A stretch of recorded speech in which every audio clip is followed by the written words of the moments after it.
ಬಳ್ಳಾರಿ ಗಲಭೆಗೆ ಸಂಬಂಧಪಟ್ಟಂತೆ ಹಾಲಿ ನ್ಯಾಯಾಧೀಶರು ತನಿಖೆ ಮಾಡಬೇಕು ಅಂತ ಹೇಳಿ ಒತ್ತಾಯ ಕೇಳಿ ಬಂದಿರತಕ್ಕಂಥ ವಿಚಾರದಲ್ಲಿ ವರದಿ ಬಂದ ಮೇಲೆ ಯಾವ ತನಿಖೆ ಅಂತ ನಾವು ತೀರ್ಮಾನ ಮಾಡ್ತೀವಿ. ಹಾಲಿ ನ್ಯಾಯಾಧೀಶರು ತನಿಖೆ ಮಾಡಬೇಕು ಅಂತ ಹೇಳ್ತಾ ಇದ್ದೀರಲ್ಲ, ಮೊದಲು ಫಸ್ಟು ವರದಿ ಬರಲಿ, ಆ ವರದಿ ಬಂದ ಮೇಲೆ ಯಾರು ಇದನ್ನು ತನಿಖೆ ಮಾಡಬೇಕು ಅಂತೇಳಿ ಆಮೇಲೆ ತೀರ್ಮಾನ ಮಾಡ್ತೀವಿ ಅಂತೇಳಿ ಮೈಸೂರಲ್ಲಿ ಮುಖ್ಯಮಂತ್ರಿ ಸಿದ್ದರಾಮಯ್ಯ ಸ್ಪಷ್ಟಪಡಿಸಿದ್ದಾರೆ. ಹಾಲಿ ನ್ಯಾಯಾಧೀಶರಿಂದ ತನಿಖೆ ಆಗಬೇಕು ಅಂತ BJP ಕಡೆಯಿಂದ ಒತ್ತಾಯ ಜೋರಾಗಿದೆ. ಸದ್ಯ ಪ್ರಕರಣದ ಬಗ್ಗೆ ಪೊಲೀಸರು ತನಿಖೆ ಮಾಡ್ತಾ ಇದ್ದಾರೆ. ಫಸ್ಟ್ ವರದಿ ಬರಲಿ, ಆಮೇಲೆ ಯಾವ ತನಿಖೆ ಮಾಡಬೇಕು ಅಂತ ತೀರ್ಮಾನ ಮಾಡ್ತೀವಿ ಅಂತ ಮುಖ್ಯಮಂತ್ರಿಗಳು ಹೇಳಿದ್ದಾರೆ.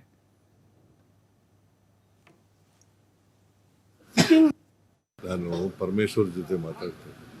ನನ್ನ ಜೊತೆ ಮಾತಾಡಿಲ್ಲ ಅವರು ಪರಮೇಶ್ವರ್, ನಾಳೆ ಮಾತಾಡ್ತೀನಿ.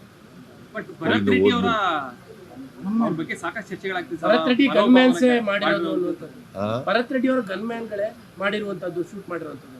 ನೋಡೋಣ, ಈಗ ಅದು ತನಿಖೆ ಆಗಲಿ. ತನಿಖೆಯಿಂದ ಹೊರಬಂದ ಮೇಲೆ ಗೊತ್ತಾಗ್ತದಲ್ಲ ಸತ್ಯ ಏನು ಅಂತ. ಪೋಸ್ಟ್ ಮಾರ್ಟಮ್ ಆಗಿದೆ, ಏನಕ್ಕೆ ಅನ್ನೋ ಪ್ರಶ್ನೆ ಶುರುವಾಗಿದೆ ಸರ್.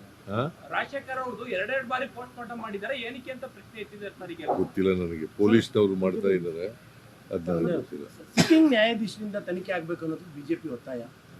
ಸಿಟ್ಟಿಂಗ್ ನ್ಯಾಯಾಧೀಶರು ಆಗ್ಬೇಕು ಅಂತ ನೋಡಿ, ನಮ್ಮ ಪೊಲೀಸ್ನವರು ತನಿಖೆ ಮಾಡಿ ಅವ್ರಿಗೆ ಇನ್ವೆಸ್ಟಿಗೇಷನ್ ಮಾಡ್ತಾ ಇದ್ದಾರೆ. ಇನ್ವೆಸ್ಟಿಗೇಷನ್ ಮಾಡಿ ಗೊತ್ತಾಗಲಿ ಸತ್ಯ ಏನು ಅಂತ ಗೊತ್ತಾಗಲಿ, ಅದಾದ್ಮೇಲೆ ಮಾತಾಡ್ತೀನಿ.